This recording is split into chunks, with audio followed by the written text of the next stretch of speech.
It's in our nature to protect the ones we love, to stand up to any danger,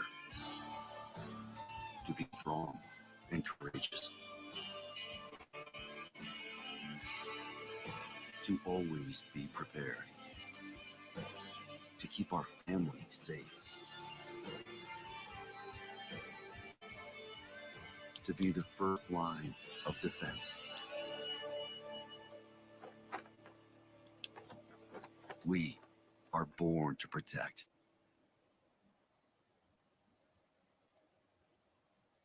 Good evening, everyone, and welcome to the very first episode of Michigan Self-Defense Network. I'm your host, Rob Pope, and we are starting this out so we can get out to people and start talking about things in Michigan and what's going on and how to be safe and how to kind of, watch your back and be prepared to defend yourself in case you ever need to do so. With me today and stuff, I bring aboard Tim Overzet. He's an instructor with Nuevo Firearms Training Center and Range. We got a couple different things we want to talk with you guys about today, and some current topics that are going on, and just some thinking points of watching out for what you're doing with your family and being prepared to protect what you love. So, Tim, welcome aboard. Well, thank you, sir. I'm glad to be here. Awesome. So, Tim, how long have you been a self-defense enthusiast? Self-defense enthusiast, many years. I've been an instructor for just over 3 years now, but I've believed in defending myself and not being a victim for many years. I can't really put a number on it. Yeah, quite a long time. I know at least that's kind of been that way for myself too.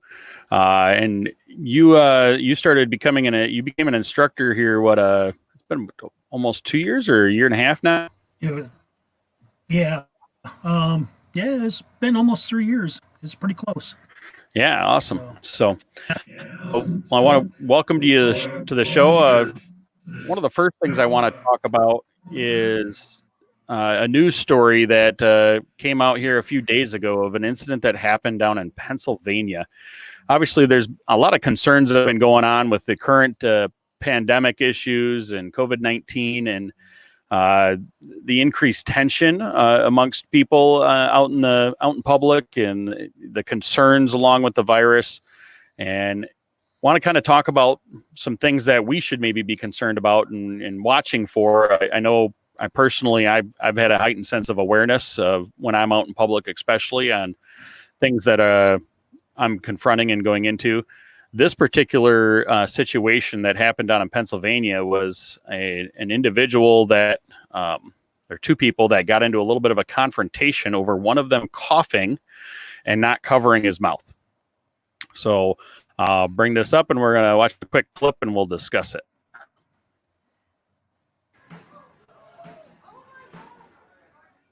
Altercation over a cough led to a shooting at a Sheetz in Johnstown. Police say Guillermo Alvarez and William Sorrow got into an argument when Alvarez coughed but didn't cover his mouth. Police say Sorrow then got in his car and tried to hit Alvarez, who pulled out a gun and fired 3 shots at the car's front tire. I think the incident, to a certain extent, may be as a result of the frustrations, maybe some anxiety that people right now with the uncertainties of what's going on with COVID-19. Both men were arrested and are facing charges tonight. So, just so you know, everybody that's watching, I want to welcome you to the show. And if you do want to kind of chime in on some of the things we're talking about, feel free to post a comment there on the Facebook page. And we'll be happy to bring that in and talk about your guys' concerns and maybe what, some ideas that you guys have as far as the topics that we're talking about here. So this particular situation, Tim, started off with we'll just say subject number 1, the cougher, and subject number 2, the driver of the car. So the individual was coughing in the direction of other people and not covering his mouth and doing that type of stuff. And the guy in the vehicle confronted him about it and made comment about the fact that he should be covering his mouth and whatnot. He went over and got into his car, and then the coffer went over to the guy in the car and continued the discussion. And obviously it escalated from there. The guy got out of his car, continued a heated discussion with him, and then proceeded to get back into his car and then attempted to kind of run over the coffer. And so then the coffer pulled a firearm and engaged the guy in his car. He shot one round through the windshield, which that round lodged in the speedometer of the car, and then proceeded to discharge a number of rounds into the driver's front tire of that vehicle. So my question here is, one, is coughing at or on somebody with the current pandemic situation going on cause for deadly force in defending yourself? I mean, in my opinion, no, it wouldn't be deadly force. I mean, it wouldn't justify deadly force. It would definitely be, I could view it as simple assault, especially with the viruses and stuff. But I can't see drawing my weapon out to defend myself against somebody even intentionally coughing at me, So, I don't know, maybe even pepper spray or, just stay back, and just walk away from it, try to get out of the area. Hopefully you're wearing a mask, but definitely I would not deem it grounds for deadly force. Yeah, I agree wholeheartedly. I mean, this is not a situation to me that, now obviously one guy was attempting to run the other guy over with his car, so maybe that crossed the threshold. But then the question was, the gentleman that was shooting at the car, was he really an innocent victim in this attack? Obviously, that situation escalated by both parties. At any point in time, I believe either one of those two individuals could have de-escalated that situation by simply walking away. Allowing yourself to, get into that type of situation or continuing to escalate things, is just asking for trouble to me. I know when I teach classes, one of the big things I tell people is I guarantee you will win 100% of every violent confrontation you're not involved in. So to me, I think either party on that side could very well have de-escalated that situation. Yeah, I mean, definitely with the heightened stress in our society right now, the media, it's a constant media dump on you. Everybody is worried and concerned. Be the bigger person, just like you're saying, step away, de-escalate it, be the bigger person. If they're not, get away, de-escalate the situation yourself, be the bigger person, and don't keep aggravating it on and on where it ends up where you're running into a guy with a car and then he's shooting at you. If he would have got in his car, backed up and drove off, fair enough, de-escalated, everybody's safe, nobody's hurt. Absolutely. In this particular incident, I know both of those individuals have been arrested and are being charged. So both of them are being charged for that situation. So as of right now, law enforcement is looking at that as it is not a self-defense on either account for either party. So that's definitely going to be a battle for both of them. And I mean, and now, like I said, the guy that ended up discharging the firearm at the car, yeah, maybe at that moment, because the car was, the guy was trying to assault him with a vehicle, and obviously that's deadly force. I mean, somebody assaults you with a car, that's deadly force. So maybe at that very split moment of time, it was self-defense. But, from there, as the guy started to drive away, he continued to fire rounds into the car, into the driver's, side tire. So, I mean, that obviously, with the video being out there in today's day and age, everything's on video pretty much now. It is very much a situation and stuff that could have been de-escalated. And Amanda's on our Facebook page and made a comment, isn't removing yourself one of the top 4 ways to defend yourself? Absolutely. Removing yourself from a situation and not being part of that situation is to me probably the most important way to defend yourself, is to remove yourself and be gone from there. And a lot of times people think of that as being like cowardly. Well, I'm not a coward. I'm not going to just walk away. Like, well, you know what? I'm going to be a winner, and I guarantee a win every time if I'm not involved. Yeah, most definitely. So, all right. Any other input on that, Tim? No, I think we covered it pretty well. I mean, just the basic thing is de-escalate it yourself, because the longer you interact with that person, the longer he's in your life, just de-escalate, go leave, get out of the situation, and then just keep yourself safe. Absolutely. So this next one I'm bringing up, this was from Neptune Police Department down in Florida. And this is kind of a discussion about home security and home defense. So this just happened a few days ago, where there was a home invasion. So we'll play the video here quick first, and then I want a couple talking points I want to discuss on this. Before I actually hit the play on the video here, I want the watchers here, our viewers that are online right now, to pay attention and think about how long it takes these people to get into the house, and how long it takes before the homeowner responds, and how long it takes for them to get out. All right, here we go.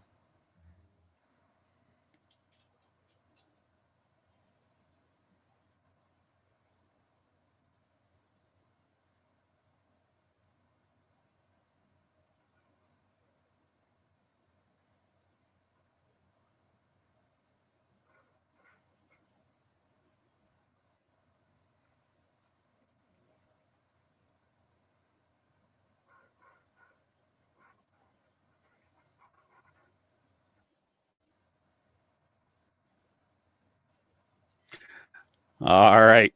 That's a pretty interesting situation there. A couple of key points I want to bring up when we're talking about home defense. Obviously, if you're dealing with somebody trying to invade your home, one of the easy things to do, or the things to do right out the gate, is to make sure that your home is secure. And now this guy put his shoulder into that door 3 times before the door popped open, and he really, honestly, didn't hit it that hard. So that leads me to believe that the threshold on the door, the strike plate on the door, was not a hardened steel strike plate, and they didn't have like 3-inch screws going into the stud, because it busted open pretty easy. And one of the things, as a firefighter who's breached doors, one of our key points when we're teaching breaching is try before you pry. This guy didn't even try to open the door, so it's very possible that this door wasn't even locked. So if there was a deadbolt there and stuff, possibly it wasn't even locked. The guy didn't even try the door to see if it was unlocked or not. He just went right to beating on it. But now, because that door, I think that if that door was had a hardened steel strike plate and the lock was locked, I don't think those guys could have gotten in with the tools that they had. Just throwing a shoulder into the door.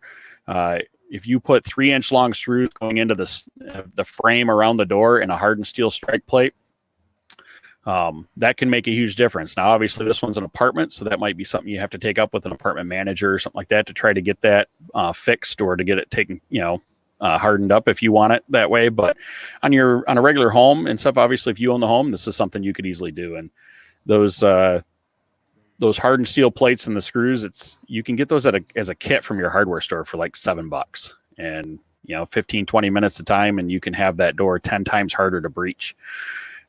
This one obviously opened pretty easily, I believe. So one of the things I pointed out on there, I wanted you to pay attention to how long it took him to get in. So from the point in time at which the guy put his shoulder to that door the first time, so the first hit on that door, to the point in which he was inside the home, 5 seconds. 5 seconds to get in that door. From the time he first hit it to the time they were inside the home was 5 seconds. So by putting something like a hardened strike plate and longer screws in your door, you're buying yourself a fair amount of time. I mean, to be able to get to your tools, right, Tim? Yes, sir. I mean, I couldn't hear the shots on the video. The audio wasn't, so But I was kind of curious, how many shots were fired? You were saying that the homeowner did shots, but you couldn't hear it on the video. So I was wondering how many shots were fired in that time. So from the time they made entry, it took them 5 seconds to get into the home. So from the first hit of the door with his shoulder till the time he was inside the home was 5 seconds. 8 seconds later was when the first shot rang out. So a total of 13 seconds from the first hit of the door to the first shot fired. And total of 7 shots were fired. 5 while the intruders were still in the home, and then 2 after they had exited. So, but yeah, 25 seconds total from the, or not 25 seconds total, 13 seconds total from the time that they hit the door to the time that the first shot rang out. So yeah, definitely. If you can reach a weapon, or if you have it on you within 8 seconds, that's a good time, you know. And who knows, they could have got in, spread out, but the homeowner reacted quickly, had his tools available, and the situation was over in 13 seconds, you know. Absolutely. I mean, this is 3 guys coming into the house. I mean, if you don't have your tools available to you, you know, how quick can you get to them? You know, so I'm definitely a big proponent of, you know, and we talk about staging versus storing and making sure the gun is secured and not accessible to unauthorized people. So if you're going to stage a gun, firearm in your house somewhere, then obviously you need to have it secured somewhere, but you need to also be able to have quick access to it as well. So, you know, whereas storage to me is something where, you know, the gun is separate from the ammo. It's locked up in my vault type or safe or something like that, where it takes me a little bit to get to it, versus staging is the gun is locked up and maybe a quick access, you know, lock or safe, you know, and it's ready to be used. And honestly, personally, I mean, I typically have my gun on me even when I'm at home. You know, it's, if you got the right belt, the right holster, the right firearm, you know, it's not uncomfortable. I usually leave mine on me until I'm getting ready to turn in for the night, you know? So, I mean, having your tools available to you, when we're talking about an 8-second window from the time the first point somebody hits my front door and I know that they're trying to get in until I need to be able to respond, that's a real short period of time. Yeah, definitely. I mean, we train for that in the defensive shooting and stuff like that. But like you said, I wear my weapon constantly. You know, you just never know when something like that's going to happen. I live way out in the woods. It's not as probable, but it's always possible. So be prepared.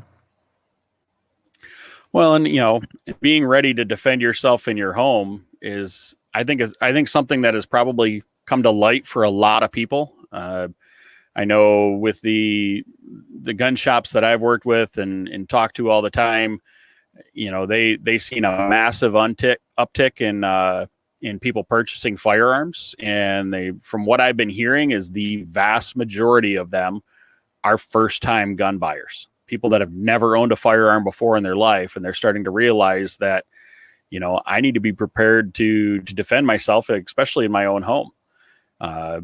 You know, a lot of times people are like, you know, that's what the police are for. But now you're starting to hear, you know, extended response times to get law enforcement out to your house. But I mean, let's say a police department had an absolutely fantastic response time, and you called 911 the second you heard that first hit to the door. So somebody put the shoulder to the door, you pick up the phone, call 911. This entire incident, the whole thing from the first hit to the guys are out in the parking lot, was 20 seconds. 20 seconds, and this whole situation was over with. So how fast can you dial the phone?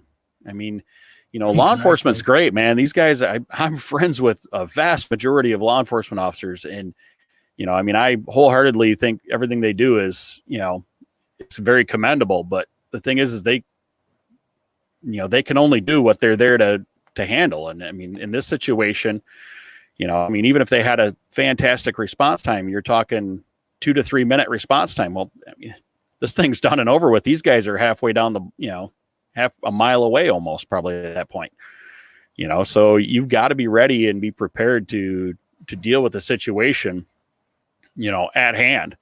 And that's always been true. But I think, like I said, because of the situation with this virus and the concerns and people being home more, I think it really has come to light for a lot of people that they need to be ready to defend themselves.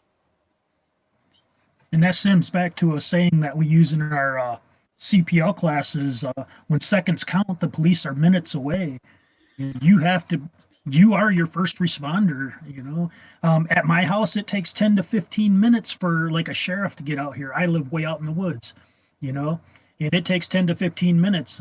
Like you said, that whole incident was over in a matter of seconds. Yeah, absolutely. And, and Amanda here on Facebook brings up a good point and stuff about training with purchasing a firearm. While I'm kind of torn back and forth on whether I think it should be mandated, but I definitely think it's something that people should be aware of and should be conscious of and make that decision for themselves, for sure.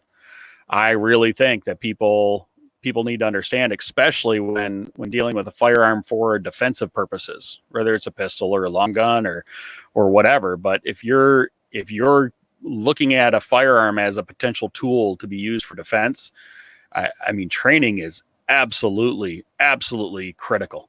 That is something, and right now the downfall to the situation that we're in is obviously there's that uptick of all these brand spanking new gun owners going out and purchasing a firearm to make sure that they're prepared to defend themselves and defend their homes, but right now training is really hard to come by. It's the problem is with the shutdowns going on and things like that, it's just not available right now. So when that does come available again, by all means, get out and get some training, because not only is it critical and stuff that, one, you're effective with that tool, because just having a presence of a firearm, if you don't know how to use it, and if you're not, not proficient with it, you're not going to be effective with it. I mean, so that's the big thing. And then two is the safety aspect of it and making sure that you are utilizing it and using it safely and storing it safely. And, those are absolutely critical things to know. And unfortunately, you just can't learn those online. I mean, I know there's a number of people out, starting to do classes online, and there's tons of video out there. Definitely recommend and stuff. There's a lot of stuff you can learn online and learn through video. Obviously, we're talking about some things here, and we're focusing mostly on mindset type things. And there's tons of resources out there. I recommend getting some through a reputable source.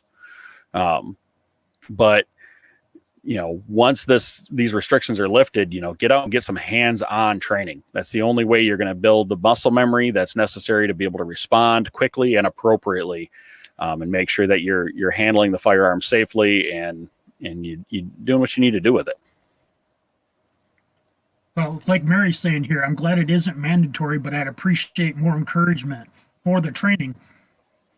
Me as a firearms instructor, like at Nuevo Firearms, if you're taking a CPL course, this is just step one. We highly recommend you continue your education, whether with us or elsewhere, but continue your education. So that's something we definitely encourage during our classes. Yeah, absolutely. 100%. I try to, hold back from government mandated anything. Unfortunately, it tends to lead to more problems than it does good, I think, personally. But I really wish, and I know it's been kind of one of my missions, and I really kind of push that in all of my work, both, through firearms instruction and through the, USCCA and stuff, is really pushing that continuing education and doing it on a regular basis. The thing is, like Amanda says, how can we encourage individuals without being pushy? That's a tough one. I mean, that's the thing is a lot of times it's trying to open people's eyes to the need for training. And, you got to be careful not to cross that line, because then if you do seem pushy, then it doesn't work out well. But then if the government mandates it, then, personally, I think, some places we see where the government mandates a certain amount of training, and then people think, well, I did that. That's what they told me I have to do, and now I'm good. Because I have, I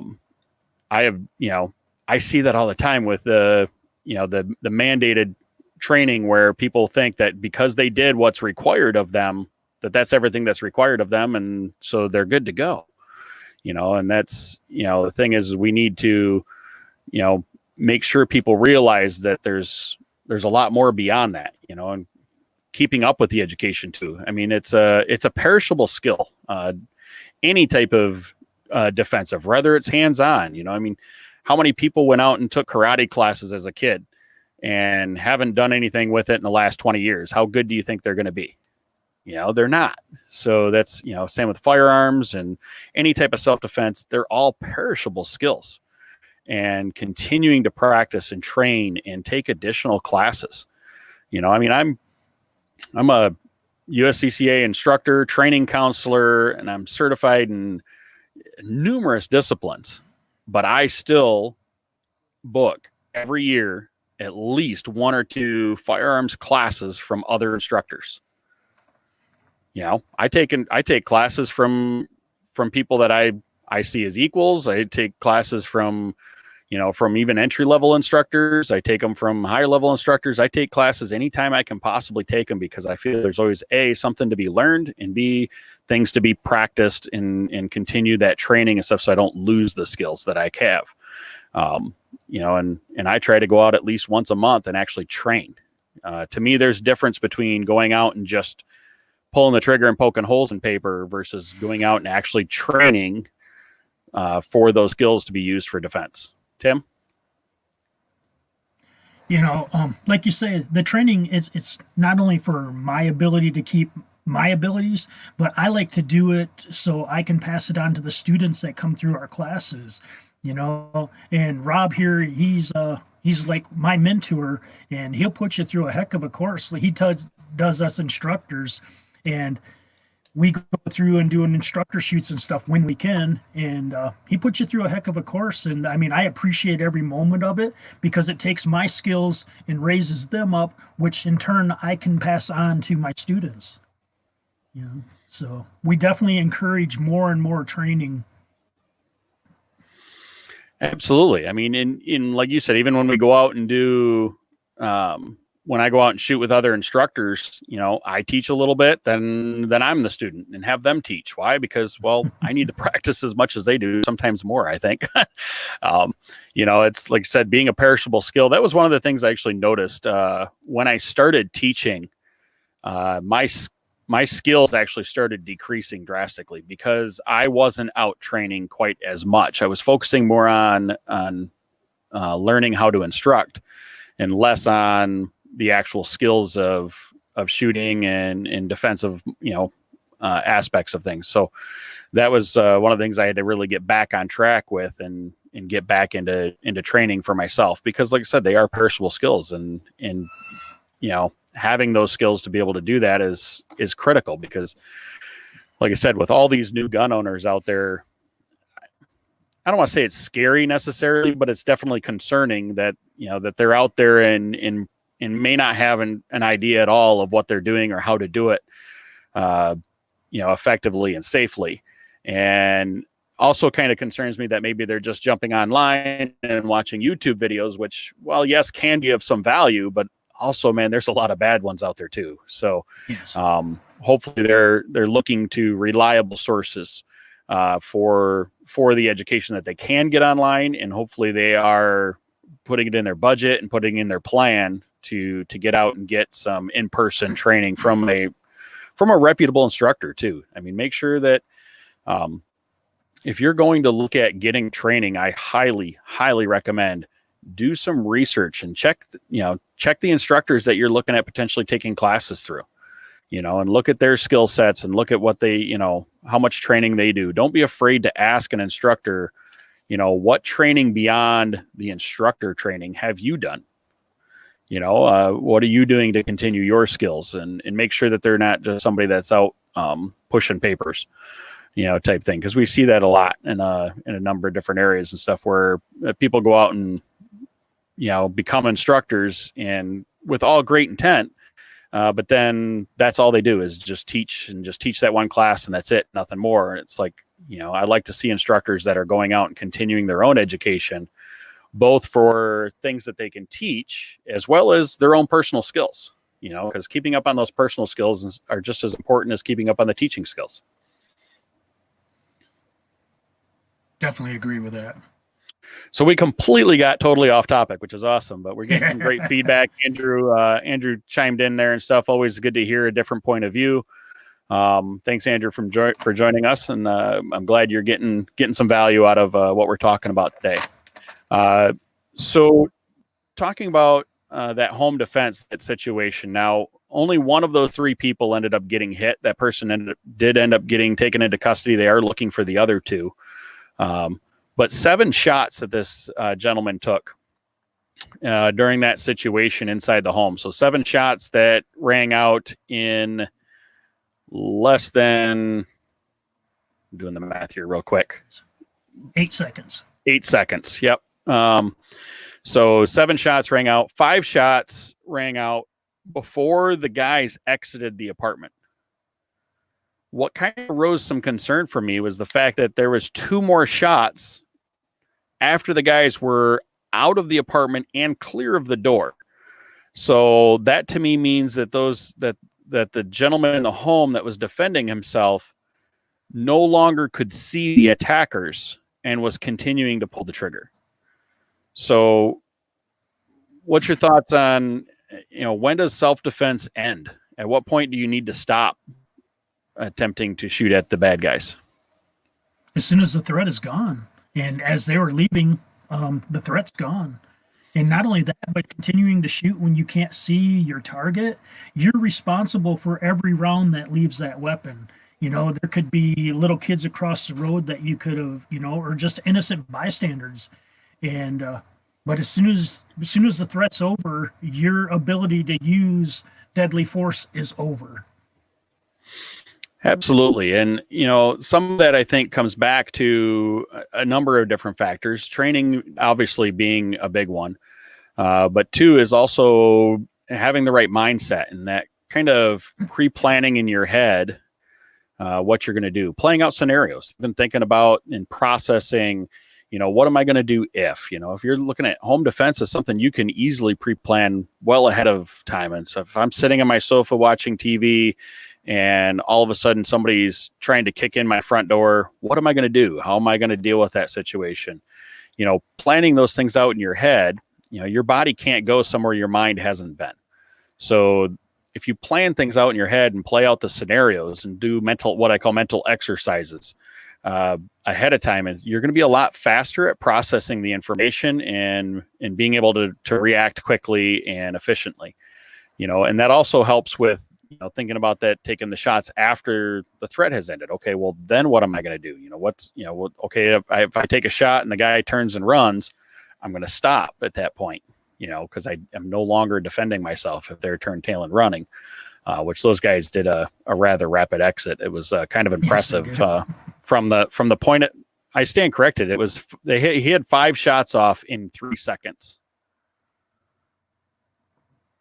His first 5 rounds were 3 seconds, because the first shot rang out at a 25-second point in the video, and all 3 of the people were out of the house at the 28-second point of the video. So his first 5 shots were in 3 seconds, and then 2 shots right after that, within the next 2 seconds after. So rather quick rounds going off, and it may have been too fast. Those guys were long gone, and I believe the one guy only got hit once. So out of 7 shots fired, he only got one shot on target. So moving on. One of the other things I want to kind of talk about too, some concerns and some things to think about during the pandemic times, and potentially the times going forward from here, because obviously right now masks are being promoted and recommended. And normally, obviously, if you see somebody out in public with a mask on, it tends to draw attention and maybe even some concern. And now it's almost the opposite. So what do you think about people wearing masks out in public, Tim, and potentially maybe I don't know, people's increased boldness because of that concealability of their identity and stuff. You think maybe people might become a little more bold about confronting others or doing stupid things, I guess? Yeah, because I mean, now they're behind a disguise, So like you said, that's the potential of being more bold is there. But I mean, even personally, I was shopping Sunday at Meijer, and there was a multitude of people wearing the masks. And I'm always in a heightened sense of awareness anyway. But without being able to read people's faces when I seen them coming, it even raised that level more. Like I was telling Rob earlier, I'm not walking around like Tactical Timmy, trying to check everybody out, but I definitely want to have a heightened sense of awareness. And it is just a little more difficult when their faces are covered up, you just have their eyes and just their actions, but I don't know, it's just strange because my whole life the mask was a bad guy. That's how we were always raised. And now, I mean, everybody's got them, and it's like, holy wow, Yeah, it's I definitely have been far more aware. I've always tried to be aware when I'm out in public, but with the current state of times and the fact that people are worked up and concerned about their own well-beings, but then the concealment of the mask, that's definitely one thing. Andrew said on there too, made a comment about body language, and that's one of the things I always I do watch for is body language. Hands and eyes are my number one things that I look for on people when I'm concerned. But a lot of times the facial expressions kind of help understand what people's motives are, or what's going through their head, what they're thinking about, trying to read if somebody's about to do, commit violent act or something of that nature, or do something illegal. That's the facial expressions definitely help read people. But yeah, I mean, that's the things you got to pay attention to. Maybe some other aspects, like Andrew said, their body language, watching people's body language, trying to get a better look at their eyes and see what they're doing. Because the eyes tell a pretty good story, but it definitely causes some more awareness of what's going on and what's around you. And like Tim said there, you were just talking about was what concerns me as part of that is maybe people that wouldn't otherwise have done something, stupid or something violent or something like that. Maybe now they will because of that, the concealment of their identity. And so they feel emboldened to maybe push the limits of what's right and wrong. And another point is, like I was saying, I was always brought up that the mask was the bad guy. Look at Seattle with the Antifa organization and stuff like that. If they're wearing a mask when they're protesting, they get arrested, and now everybody's wearing them. So it's a complete flip of your mindset, Yeah, it's probably going to take a little getting used to and switching mindsets on what to expect from different situations. Like bringing up the protesters is a good thing, or is a good analogy. And thinking about that is, it wasn't 6-8 months ago that you'd see these protesters and they were all hiding their faces, and you knew they were up to no good, and they were probably going to do something, questionable at best, I guess it would be the good way to look at it. But now you've got protesters out there protesting the state's lockdowns, and they're all wearing masks and nobody thinks anything of it. In fact, actually there was, if I remember right, watching the news stories on it, people were freaking out because there was a number of them not wearing masks. And exactly, it's interesting how people's opinions on those types of things change so quickly, in the different positions they take. So one of the other things I kind of want to touch on today before we close out the show here in a few minutes, the tension among the masses, people being concerned about the lack of goods and supplies. Like Kyle commented on here, the open carrier with a bandana on as a mask may cause an issue now. I mean, that's, where before that's the first thing that the cops would be up talking to somebody about that, and now it's going to be looked at as no big deal. So it's going to allow people to get in position to potentially do something bad a lot easier before being detected. That's for sure. But anyways, talking about the tension among the masses and the limitation of supplies and the issues that's been causing. I mean, we've seen videos of people fighting in stores and pushing and shoving and just doing, obviously things that are because they're in so much fear. There's a lot of fear out there, I think, right now with what the future holds, because it's kind of like we're living in an everlasting present, because it's hard to plan for the future right now because nobody knows what's going to be coming next. I mean, how long is the lockdown going to last, and how long our supply is going to be available, and I think there's a lot of fear around the fact that people can't plan for the future. But Tim, you'd told me a story a while back about a situation you had in a store here locally. Yeah, it was right after the big toilet paper shortage, and I was actually driving by one of the dollar establishments locally, and I saw a gentleman coming out with a big package of toilet paper. I'm like, okay, my daughter, she couldn't get any where she lives, so I figured I'd stop, pick some up. So I walk in, go back, there's a whole wall full of it. I grab a 24 pack and I'm walking back towards the cashier, and this probably late 70s, early 80s year old woman grabs a hold of toilet paper and tried to pull it out of my arms, and I'm like, holy cow, what's going on here? And she's like, give me that. And I'm like, well, ma'am, if you would have asked me, I would have gladly just handed this to you. But now, it's back there on the wall, But I mean, she was emboldened enough. I mean, I'm 5'9", 220 pounds, and here's this little 80-year-old woman trying to pull toilet paper out of my arms. I mean, I was just flabbergasted by it. So that comes back to what you're saying, where the fear in the people also causes emboldenedness and anger, and she was definitely emboldened. I still couldn't believe it.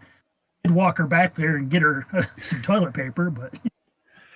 Yeah, it's kind of it's been amazing me all the time. I see the stories, I see the news, things going on, and the videos of it, and hearing stories like that one there, where somebody's willing to force their will upon somebody else that I mean, obviously with a major size and strength disparity between the two, she still was willing to risk that over toilet paper for, it just absolutely blows my mind that people are willing to do that. And, obviously that raises some concerns when it comes to one's personal safety and security and in the defense of yourself. How do you deal with situations like that where people are willing to just cross the line of anything that would have been generally accepted 3 months ago? Yeah, I mean, it was like with her, it was easy to de-escalate it. It's like, look, ma'am, the truck just come in. There's a whole wall full of it back there. Let me go back and help you get a roll down, a package down.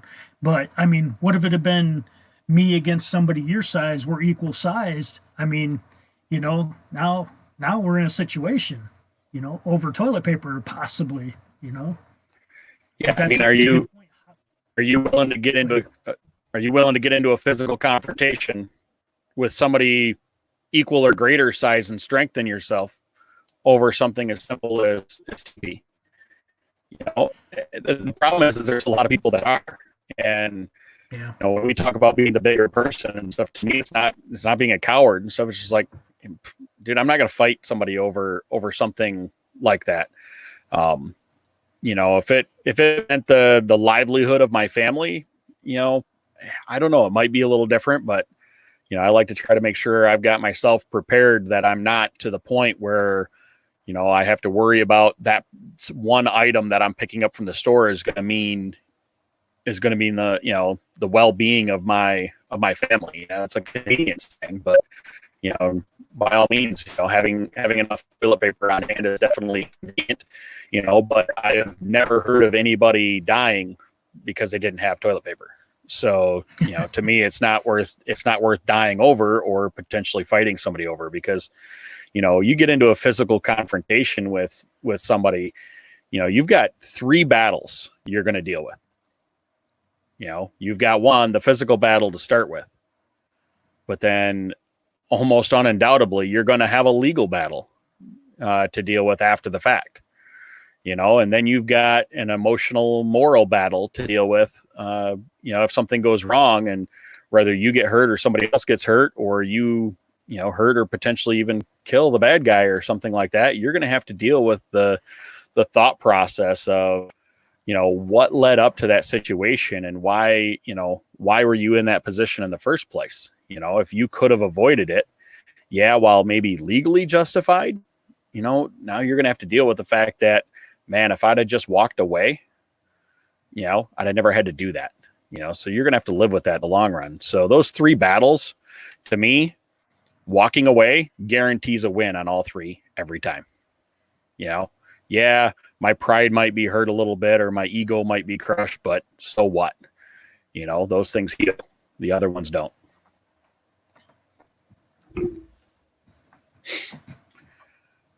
So, talking about the legal ramifications, one of the things, obviously, I work for the USCCA. I am local sales manager for the state of Michigan.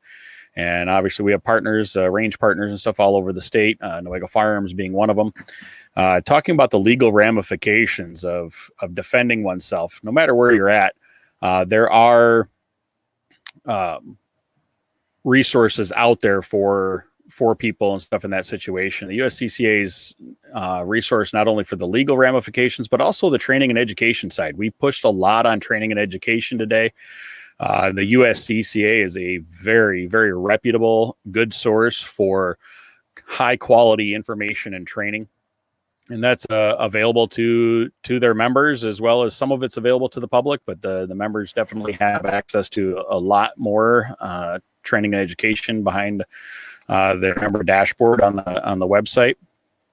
So talking about the USCCA, there's a number of different things. One is the life-saving education and industry-leading training that we've been talking about. Definitely highly recommend that. People getting into that for a resource, but also the trusted legal protection. The USCCA provides legal protection for any act of self-defense with any legal weapon anywhere in the entire United States. Membership, our most popular membership out there is the Platinum. For merely $1 a day or $30 a month, you get $1,150,000 worth of legal protection. Those are invaluable resources for any act of self-defense. It's not just a firearms thing. You use pepper spray, you use your hands. Heck, you pick up a chair and use it to defend yourself, and the USCCA is going to have your back, providing funding for attorney and private investigators, bail funding, expert witnesses, whatever is needed to provide you with the best possible defense. If you do join today through the show here, I've got some pretty awesome ammo cans with a USB training bullet that's got over 50 hours worth of training and educational videos on it, as well as a hat and a patch, some awesome swag, and a pretty cool ammo can and stuff. And you get your membership card, which has got the phone number on the back to get you that 24-hour, 365-day-a-year access to our critical response team, who's highly trained to deal with that situation. That bonus is available for Platinum and Elite members. Gold members and stuff gets a digital download exclusive, as well as the welcome kit member card like we were just talking about. So if you got questions or looking to join and stuff, definitely contact me. My phone number there, 231-301-5000, or shoot me an email, rob.p@uscca.com. So that information I'll leave up on the screen there for you guys while we close out the rest of the show here. So, Tim, I want to thank you for coming on. I really appreciate your time and expertise in the discussion that we've had today. If anybody does have any further questions and stuff, feel free to shoot us a message through Facebook or give me a call or shoot me an email. Same thing for that membership opportunity. If you're looking to get the industry leading training and education and legal protection through the USCCA stuff, we've got your resources available for you. Be happy to answer any questions or whatever you may have about it. Just give me a phone call or shoot me an email. So, Tim, thanks much. I appreciate you coming on to the show today. And we'll close out today with a little video from the USCCA.